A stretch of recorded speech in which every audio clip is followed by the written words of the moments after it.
It's Spoilerin time, the fantastic show that is the result of Cordkillers. Cordkillers is our other show where we talk about how to watch all this stuff, all the streaming services and navigating all that, but then we get to watch things and talk about them here on Spoilerin time. This week we're going to talk about the Larry Sanders Show, episodes 4 and 5 of season 2, Mr. Robot, the sort of penultimate episode 11 of season 4, Watchmen, season 1, episode 9, The Mandalorian, episode 6 of its first season, Rick and Morty, season 4, episode 5. I'm Tom Merritt.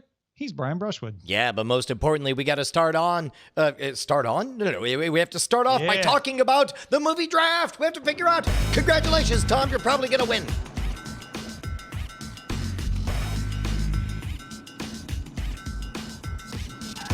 John Teasdale. You don't know I'm going to win.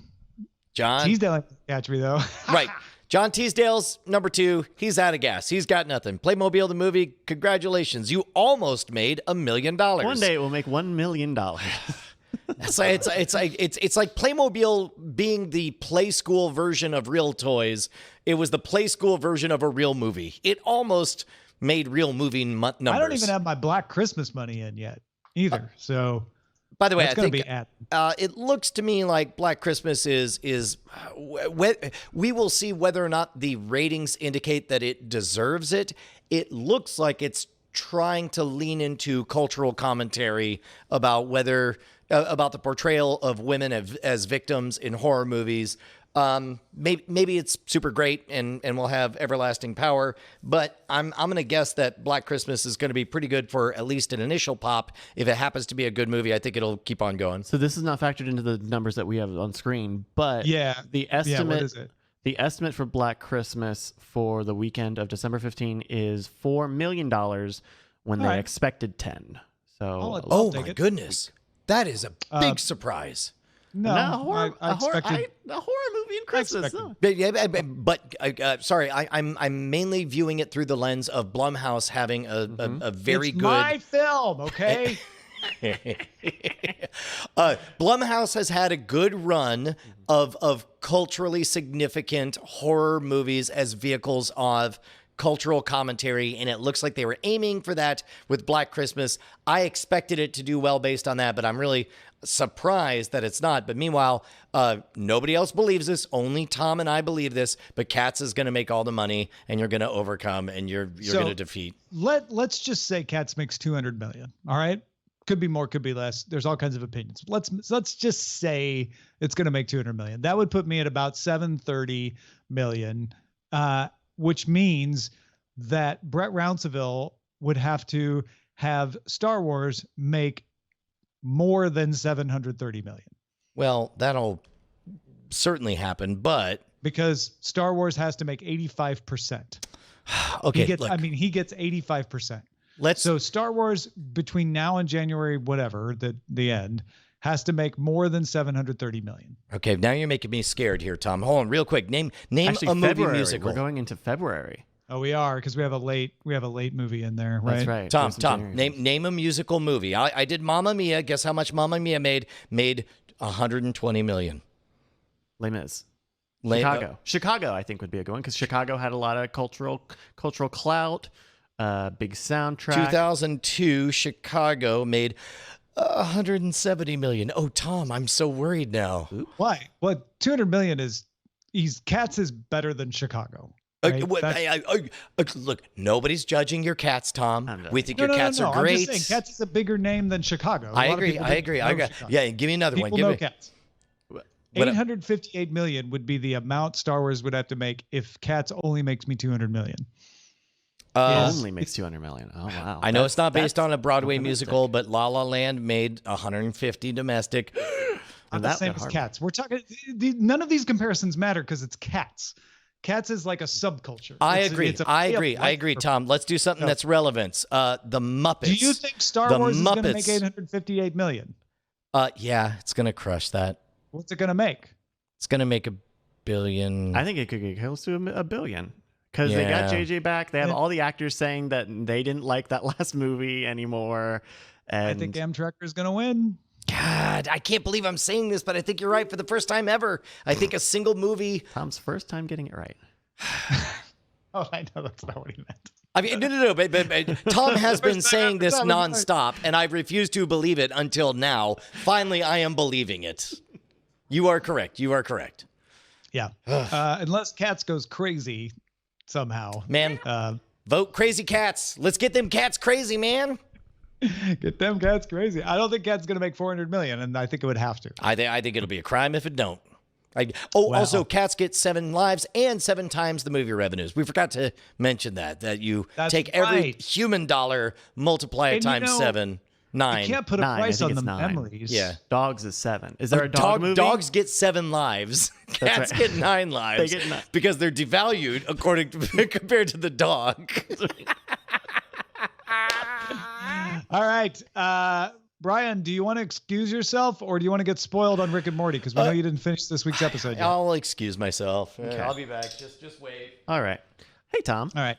Bryce, I would like to say, and this is non-spoilery to give Brian a chance to get out of range, I laughed 3 times out loud during this episode, which is more than the normal index for me on Rick and Morty this season. Okay. I like the idea of this. I think I like this on paper, this episode. I don't know how many laughs I had. I should keep a laugh log next time I watch one of these. But then it almost, didn't we just do a time travel episode? We were watching this and it made me feel like, did we just do something like this? That doesn't really matter for me though, because all of these Sure. things have been done before in one way or another. Mm-hmm. I liked the snakes. Snakes hissing was like, okay, this is what I come to Rick and Morty for. The unexpected, sticking with the bit long before it's funny until it's funny again, with, and being able to tell a movie story without having any understandable dialogue. I found that very amusing. And actually, the dad story with him floating around, I got a couple chuckles out of that too. Yeah, I think that worked. I think that worked better because Jerry was so close to some character development. He was so close to getting what his actual flaw is. Which is his pride over his intelligence and his unrealistic estimation of what he can accomplish. Yeah. I mean, him trying to grab onto the plane, I still didn't quite understand what he was trying to do with that, and he thought he could just land with it, right? He didn't know where that plane's going. Doesn't matter. He won't die from the fall if he lands with the plane. If he could just hold on to the underside of a plane. You can't hold on to the underside, Jerry. And then even the Terminator snake coming up to try to save him, even then at the last moment when he definitely should have done it and he just kicks it was great. I thought that there was a lot of really good stuff in this episode. I am now a huge fan of snake jazz. It's so good, right? Yeah. How do you feel? So I think this is the first half of the season. I think they're taking a holiday break after this week. How have you felt about this first half of season 4? Because it's a lot of genre stuff. Rick and Morty has hit an age where if you like it, it's not going to disappoint you. If you don't like it, or you're always looking for a better hit, like every episode has to be better than the next, it will disappoint you. It's not that they've run out of ideas. It's just harder and harder for them to top themselves. And so each episode isn't coming up with this revelation like in seasons 1 and 2, where you're like, oh my God, I've never seen anything like this before. This is so hilarious. Mm-hmm. But it's still solidly enjoyable. Yeah. I feel that same way. I mean, the fact that we haven't had, I guess maybe the first episode we sort of did, but not a lot of the heavy serialization stuff, the recurring plot. I mean, right. All we've had this season is the callback in the middle of this episode once they change time and the snake kid comes back and it's Nazi snake world. I think was a very cute, a cute callback to within the season.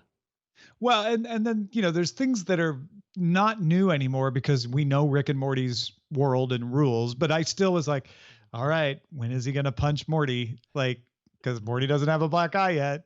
Yeah. So that's coming. I also stuff like that. I appreciated them telling a time travel story that really didn't get bogged down in doing a bunch of time travel stuff. Mm-hmm. I think, most of it was just, I think the great moment that illustrated all this was when they're in the lab, in the snake time machine lab, and they're like, oh, they didn't figure out time travel, so we have to do it for them with snake math. And all they do is just like, okay, I have to remember to do this later. And then that's how it circles back at the end. Right. And they don't like lean into it at all. It's not like this big, like, we've got to go and do this thing later. And like, they just do it. I like that. That's always been a good thing about Rick and Morty, is just like a very expedient sort of plot lining. Yeah. It never lets itself get bogged down in its own lore. Yeah. Well, I really don't have that much else to say about this episode. What about you? Yeah, no, I feel the same. I mean, I almost wonder, like, they're gonna make like 50 more of these shows. I don't know. I guess we'll keep on it, but part of me was looking at that big 100 episode order that they got and goes like, are we gonna do that? I guess so. I mean, I'm not if we keep getting Snake Jazz, I'm in. Yeah. Okay. All right. Play Brian back in. With some Snake Jazz that he will get as a joke when he finally gets around to watching this. But yeah, I'm all in. Let's talk about the Mandalorian, the heist episode. The Mandalorian puts together a crew and assaults a New Republic ship, and hilarity ensues. Tom. Yes, Brian. I'm very thankful for The Mandalorian as an experience in my life. I'm very thankful that my entire family loves it. I'm very thankful that there's aspects that everyone in the family appreciates about it. Up until the last 3 episodes, I have also deeply appreciated its subtlety and the respect it gives to the viewer in not making stuff stupidly obvious. And last few episodes, it's gotten close, flirting with a little bit on the nose. But this week, he joined forces with a vampire, an insect robot, and the fucking devil. Sorry, Bryce, you're going to have to bleep that. And surprise, they weren't the best teammates. Bad. Yeah. Don't forget the guy from Breaking Bad. This episode was fun to watch. Bill Burr was amazing. I like the idea of sort of, the New Republic being the new cops in town. And, when you're on the fringes of society, you have to break people out and moral questions or whatever. But, ooh, boy, was this a little bit it was beneath itself. Look, I'm not going to say 3 strikes you're out, but I'm going to say that's 3 balls in a row. And you are very close to, I don't know baseball metaphors. What would I say? Like you can keep doing episodes of this quality and more new innings. Yes, and there will be no more new innings. You're very close to no more. Just zero. There's not enough touchdowns. I saw 3 offsides, and I'm pretty sure somebody did a DDT at some point. Look, what you're trying to say is the OPS is dropping so far that the WAR level is just not even worth paying attention to for this player anymore. And I disagree with you about the last 2 episodes. In fact, I quite enjoyed the Tatooine episode with a couple of exceptions. This episode is my least favorite Mandalorian episode. And saying that, I as I said on Let's Talk About Star Wars, it's still a really good episode for me compared to other episodes in the universe of television. But I did not enjoy this crew. And I had somebody on Twitter like, they're not supposed to be likable. I don't mean I didn't like them like that. I mean, I didn't like disliking them. I disliked them for the wrong reasons. You're supposed to dislike a crew of ne'er-do-wells. I was not, everything was unsubtle, as you said. It was over the top. It was predictable and expected. And the exceptions to that to me were the fight scene with the devil, right?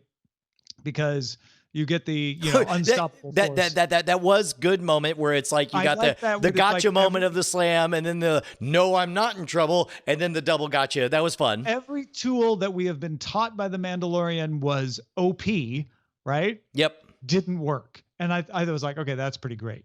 I liked some of the casting where you had Dave Filoni in the X-Wing. along with the director of this episode and the director of another episode as his pilots. That was cute. Casting the voice of Anakin Skywalker from Clone Wars as the rebel person that wasn't supposed to be there. That was cute. But the story just wasn't enough for me. The Baby Yoda parts were fine. I actually like that. Honestly, Daniel Ayoade as the robot didn't bother me at all. The robot may have been my favorite character of the crew, and his interaction with Baby Yoda was entertaining for me. But the main thrust of this, which I love a heist story, it was like, great, tell me a heist story, just fell flat. And it's sad because I like all those actors that were playing the crew. Yeah, somebody in the chat just pointed out that it's possible to have a bunch of ingredients you love and them just not come together. And I think that's what we're tasting on this, which again, I can appreciate. Things I think this one I didn't dislike as much as you did.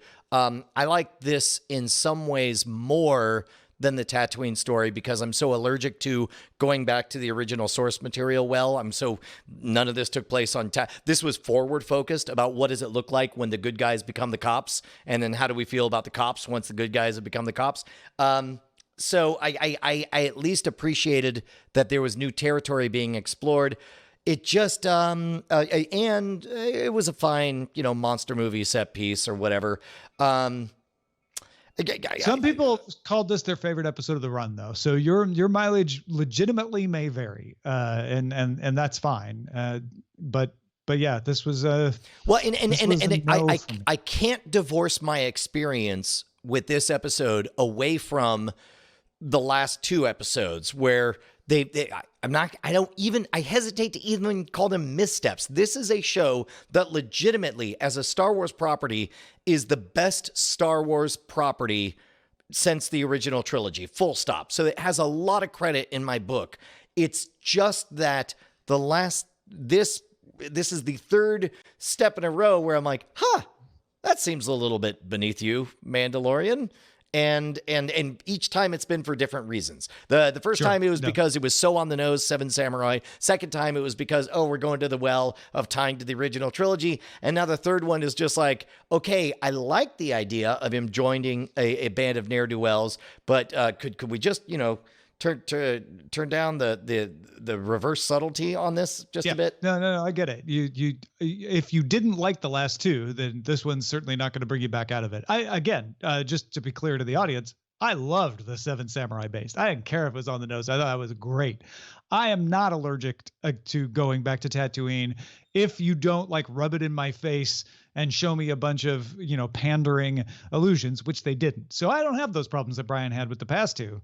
But this one still let me right on down. So I don't know if maybe I liked it less than you did, or maybe it's just that your expectations have been lowered the past two and mine haven't. I think that's a little bit of what's going on. At this point, I've been bumped around a little bit, so it doesn't hurt so much to see Mandalorian not being perfect all the time, But again, it's like all of this is colored through the fact that I cannot describe the level of joy I get every Friday night gathering my family to watch this. That is something that I've never had. The closest thing I could think of is me insisting the whole family watch Knight Rider with me in 1982, So it's still a very, very special, very wonderful experience. All right, let's move on to the season finale. I don't know, series finale? We don't know. Of Watchmen. There's a bunch of critics talking today whether they should make another season of Watchmen. What'd you think of the finale? On paper, pass Brian. Everything you said, he should have loved it. Instead, he didn't. He got tired 40 minutes in and went to bed, and then woke up this morning and watched the last 20 minutes, and then went back and rewatched the last half just to make sure he wasn't confused, and ultimately decided that the parts he liked least. Why am I referring to myself in the third person? Basically, there was this horrifying moment that I had the thought, crap, are they going to make this like a superhero show? And I thought, how telling that is the worst case scenario, is that a Watchmen series, the worst case scenario is me being afraid that it's going to be a superhero show.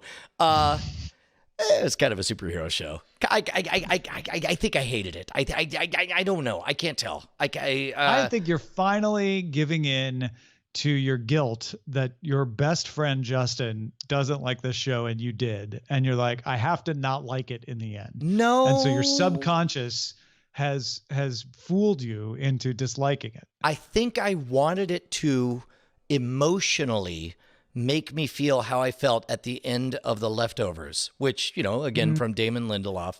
And it didn't even get in that neighborhood. It didn't even make me feel that sense of wonder. Instead, everything got smaller this episode. Everything from the first episode that I loved about this series was getting bigger and bigger and bigger. And then we were getting answers along the way. And then all in episode 9, everything collapsed with a bunch of answers, and it got as small as it could possibly get. So your problem with the Damon Lindelof show is that it gave you answers. Yes, in a weird way, but Well, because there are answers that expand the universe, and there are answers that collapse the universe. And Damon Lindelof has done in the past. He has expanded the universe so big that he's lost everybody. Lost being an example of that. And there have been other times that he's exactly nailed it just right with The Leftovers, where he expanded but contracted and left you with lots to chew on. And in this case, he collapsed it. The answers just were all the answers. And really, I'm so surprised to hear this coming from me at this moment, but emotionally, it was too much answers, not enough next level interesting questions for me.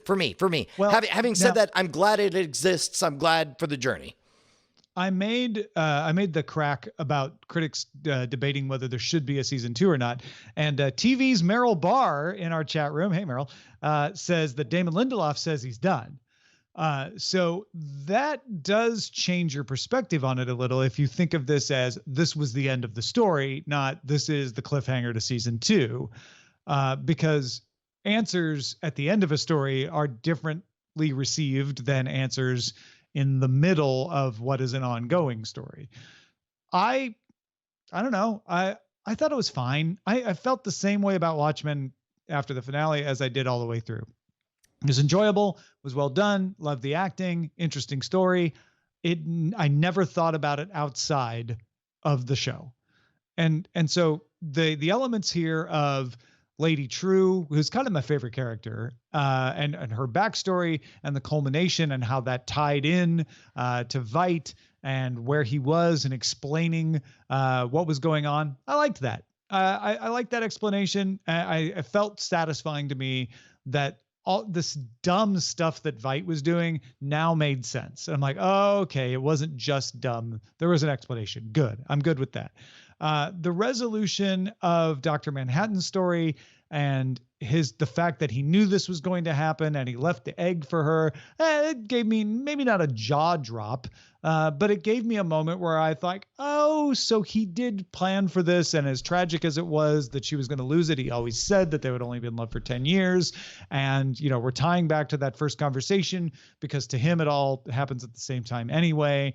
And I like leaving us with the idea that maybe she'll get his powers and start a brand new series of adventures. The rest of it, the silliness with the senator and him turning into goo and all of that, it's fine. I didn't hate it, but those are the parts I enjoyed about it. Yeah, I to be honest, all the best parts of this episode are the possibilities that it's setting up. The idea of Veidt as now a legitimate, well-moneyed supervillain who needs to be brought to justice as a long-running thread. The idea of Sister Knight coming to grips, with nascent new godlike powers that they can limit in various ways over the next season. Like, that's an interesting dynamic for me. During this episode, though, and this is not fair. This is not fair on me, but it's like, I always blame, like, if you do it right, we've talked about this before. It's the Men in Black rule. Men in Black, if you're able to set up a scenario correctly, you could get me to buy into the most ridiculous garbage, and I won't even question it because you've done your job as a storyteller. Instead, I was just thinking, wait a minute, you're going to drop frozen shrimp on people, and that's going to kill them and bust holes in their hands? Terminal velocity? No, not much. I just didn't believe it. I didn't go along with it. It felt silly. I loved everything except for the last episode. All right, let's get to what is not the last episode, but since they're doing the last 2 episodes next week, I guess is the second to last episode of Mr. Robot.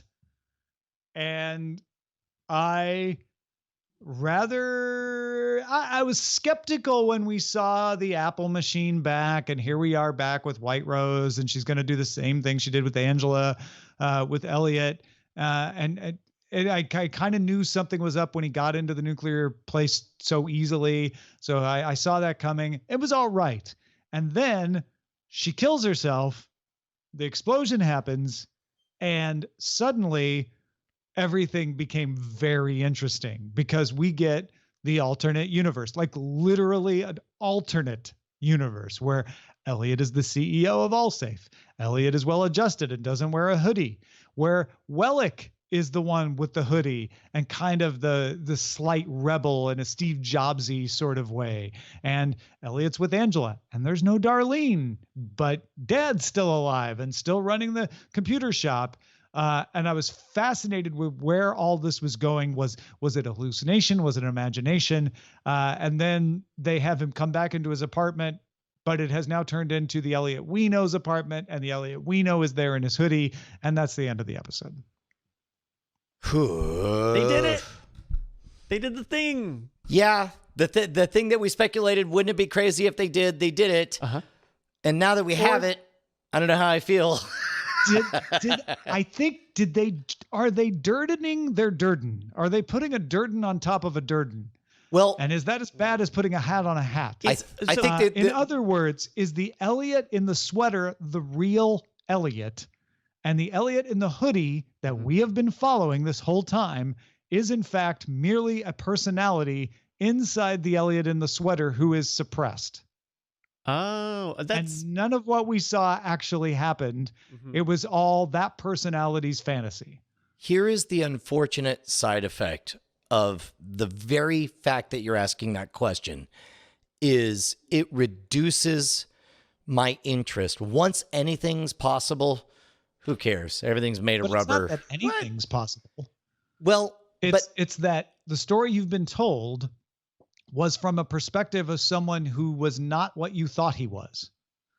It wasn't that anything was possible. It wasn't that White Rose is correct and that we can bring back the dead. It was that wasn't a reliable story. And we've been told from the beginning that maybe this isn't a reliable narrator. I feel like Bryce has more to say on this than I do. So, yeah. I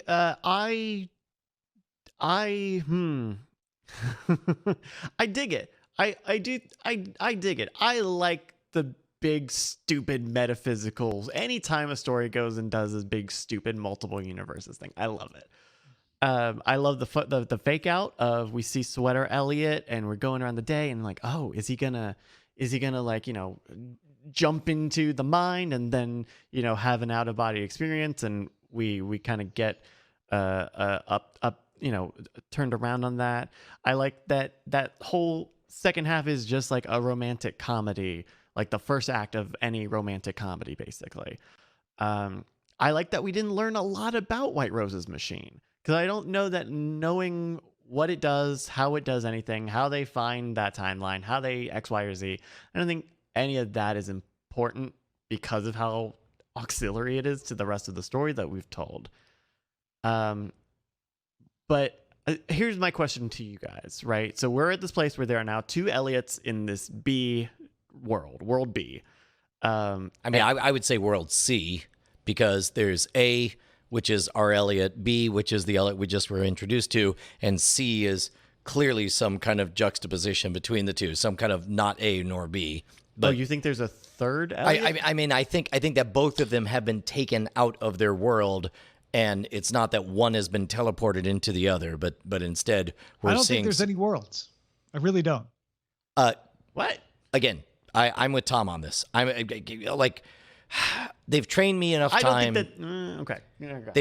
Okay. They've effectively trained me that whatever, it's in the imagination, and as a result, it's a real bummer. But now I'm just like, eh. And plus also, weirdly, and I wonder if this was intentional or not. But the episode where they established that part of the reason that Elliot had this mental breakdown was because he was sexually molested by his dad.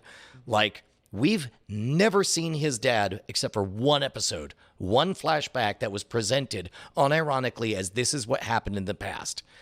Now, and now, since then, we've established that Head, Mr. Robot, is the personification of everything that was great and should be beloved about his dad. Now we're seeing his actual physical dad for only the second time in the entire series, and I feel gross about it. And even if the presumption is that in this world where it seems like things are going well for all of the people who have made it there, that this is a world where that molestation doesn't happen. Where's Darlene? So that's where I get to the question here is like, if let's say that we are in just run with me for this. All right. Say we are in world B and Elliot A has just at the end of the episode met Elliot B. And Elliot A definitely by his actions in the middle of that episode didn't want to be teleported, wanted to stop the nuclear meltdown and stay in world A. And that seems to be what didn't happen. What do? Do they try to assimilate Elliot A into world B? Does Elliot A try to begin a plot to go back to world A? Where do we go from here? Because I think we can get into like, it's dream, it's an imaginary, it's emotional block, but it's not a dream, it's not imaginary. My guess is that we've been told there are 4 seats at the table, and the 4th seat is this Elliot in the sweater, who's the real Elliot, and all of the bad things in his life have been suppressed into the Elliot with the hoodie personality that is in the background. And his dad, who appears to be perfectly great, did abuse him. And that is not an uncommon story. Just because people have an outwardly good and successful life does not mean they can't have a horrid past. Sure. Okay. So Tom's bet is that everything has been the unlocking of Hacker Elliot in Sweater Elliot's mind. Oof. That is so dark and painful for me to consider that I don't want that to be true. But also, the moment you spoke those words, because they were painful to hear, it makes me want to believe that is what they're going to get to. That's a more compelling story to tell, right? So you would be saying that Darlene would be just an imaginary created. Yeah. Okay. Or I mean, the entire world. That there was a daughter who died young, and that's because the only evidence we have that Darlene isn't around is you're such an only child. Right. And I mean, all this wedding stuff, you would think, assuming they had a relationship, there would have been. Yeah, maybe. Right. The day before they would talk at some level. Okay. Or maybe Darlene ran away as a kid, and that's why he's considered an only child. Oh, and he doesn't talk about her much. Okay. Yeah, I don't know. Let me speak completely in the abstract here, and I don't really have a strong take on this outside of everything we've seen from everybody involved with this project has indicated that they know how to tell a good story, and I think they know the penalty for removing all stakes from a thing. And ending with some version of all that was a dream, I think they know there would be a backlash. And so I'm tempted to disbelieve that. That's why I'm taking that's why I'm taking that episode more on face value, in that we are now metaphysically trying to hack time and space. That is harder for me to accept from the storytelling team, that they would give us alternate universes to explain things, which is to me worse than it's not a dream if it's a suppressed personality. Sure. I said dream flippantly. I'm not trying to say that you're saying no, I'm just saying like metaphysical alternate worlds way out of bounds more so to me than a perfectly plausible and rooted in actual psychological syndromes of a Though of I a would- secret fantasy personality life. But okay, now let me throw this. Now I'm going to throw my all of my votes into Bryce's camp because what's left to care about in the story we've heard so far? We've already solved everything. Everybody got the girl or boy that they wanted. Everybody got their debts absolved. They did the impossible. They went on a heroic journey. That story is done, which now makes me want to believe that this is the real world that we're collapsing into, and that these are latent. But even if I'm right, you still have the same problem. Everything's done, right? So the question of what comes next is either what comes next is there are alternate universes, and somehow these two Elliots are going to deal with that somehow. Which I think no, go finish your thought, Tom. Because or it's this has been happening in the suppressed personality of True Elliot's mind, and now that it's surfaced, Elliot is going to have to deal with his past and finally resolve the problems with his father. So so that's interesting, right? Setting up an emotional reconciliation or coming. I think there's some validity to that. For me, there was it's not a Chekhov's gun, but I think it becomes an unnecessary plot point for a lot of White Rose's interfacing in all of the show up to this point of like, I've got a machine. Elliot makes this hack for this machine. We're talking about the machine. The machine's already on.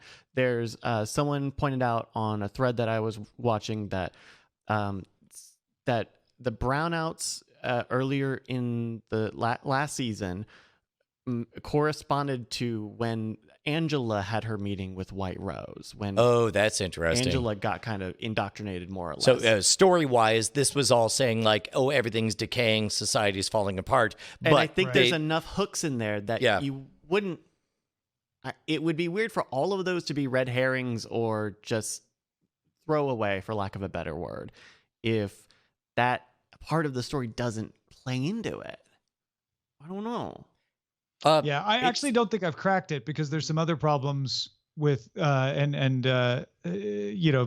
just why would you tell the story this way or that way? But I don't think it's as simple as there are in fact alternate worlds. I'm still holding out on that. Bobcat in the chat reminds me that there are two interesting things that I will also maybe put on my column that we get to see via Sweater Elliot, which is the broken glass in the blood in Angela's apartment, and the cracked, lost phone at Mr. Robot's computer shop, which are likely actions that Hoodie Elliot would have taken, and we followed Sweater Elliot all day. Wait, but but the cracked phone I read as, I mean, it was definitely his phone, Mr. Robot's phone. Yeah. I thought that was them following through on portraying him as sort of a clumsy old man of tech, who has a dropped phone with a crack on it. But also there was a sound, like the reason he went out there was because he heard someone in the shop. Heard the sound, yeah. And so, because he calls and there was out no to one the there customer. when he got there. Yeah. I am fascinated by what they're gonna do for the next episode 2 episode thing that they do next week. Man, weirdly, because there are so few barriers at this point, I'm less fascinated than I've been, because it's like, I'm so sorry for you. I'm so sorry you're in that position, because to me this is super fascinating, and way more fascinating than I was expecting, given that we'd solved everything, it seemed like, after the Darlene episode. Okay, so we talked about like what it could be. I want multiple timelines. I want to see like 10 different, everyone gets thrown into their own and we see glimpses of that. I want to see more of that, because I love that as a story trope outside of Mr. Robot, whatever. What do you guys feel about that? I love that as a story trope outside of Mr. Robot. I'll hate it if that's in what it is. God, I can't believe I'm saying this, because 2 seasons ago, I was like, how amazing would it be if this was a multiple mini worlds things? And now I'm like, if they do it now in the last 20 minutes of this whole thing, I will feel like it's unearned and I will not like it. And I hate that I'm hating Because I'm with you, Bryce. I love that as a trope. It was my favorite thing about, spoiler alert, Avengers Endgame, that they went into many worlds and time heists and all that stuff. I love it beyond words, but beyond worlds. I love it when it is earned. And if they do that now, it will feel unearned to me. And this show, for everything it's been up to this point, finds a reason to explain the unexplainable in reality. Yeah.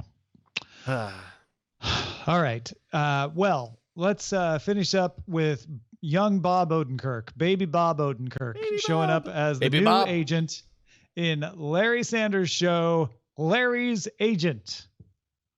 And Bob Odenkirk was kind of a jerk.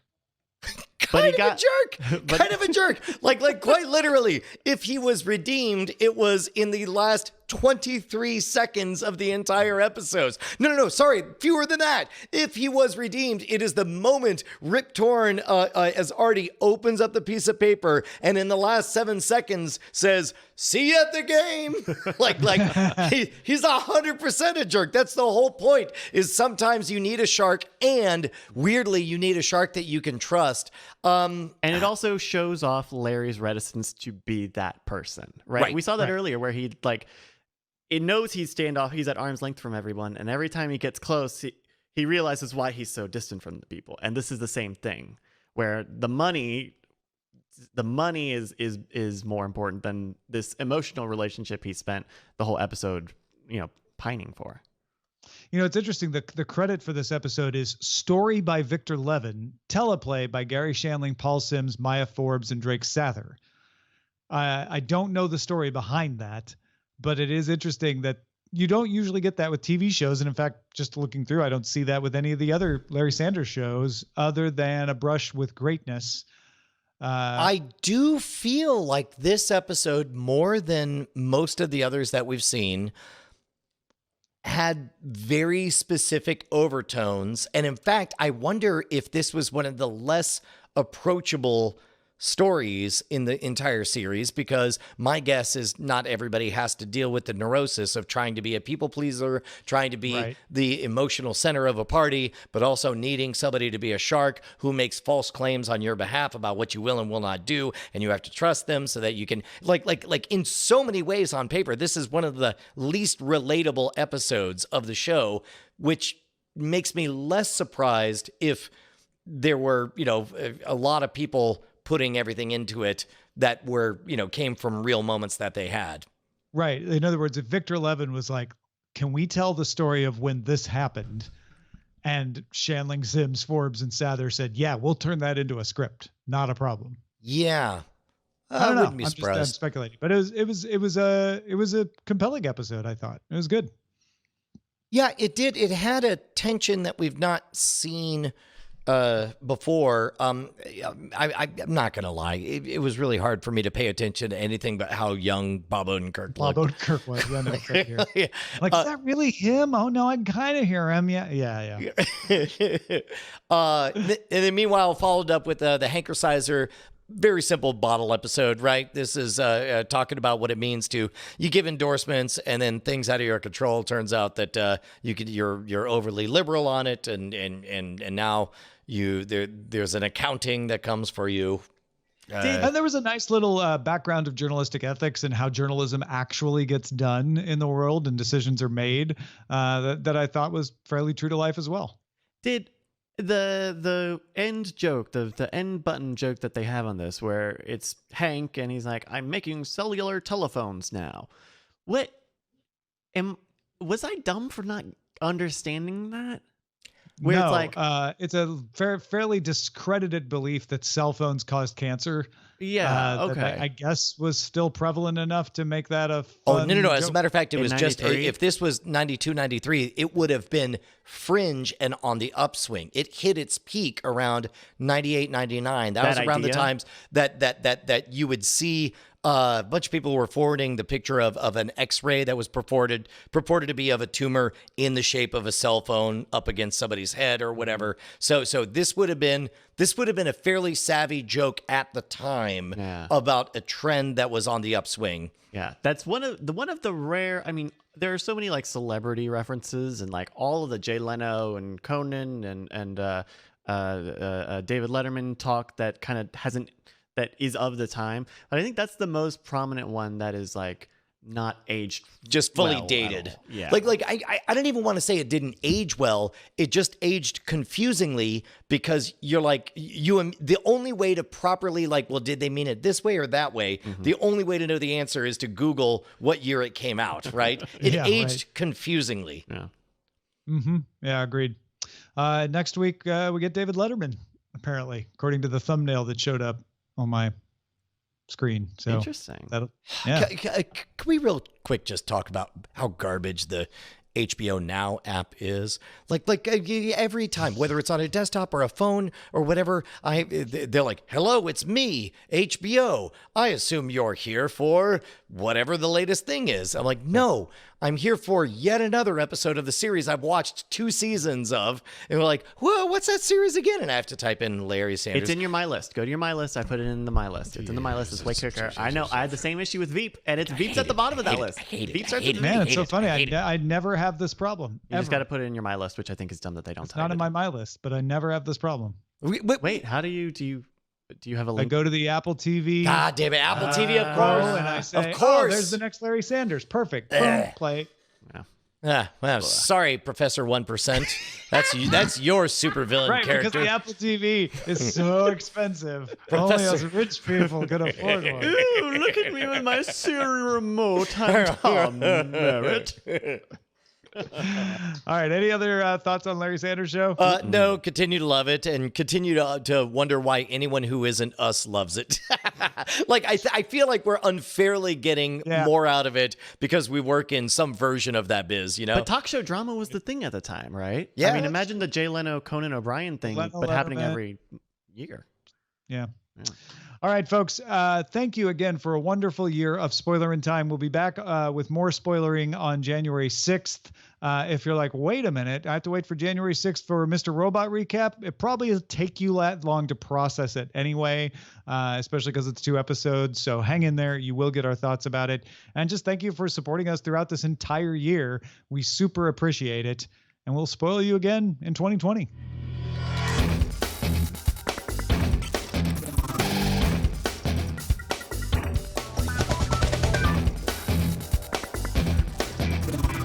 Diamond Club hopes you have enjoyed this program.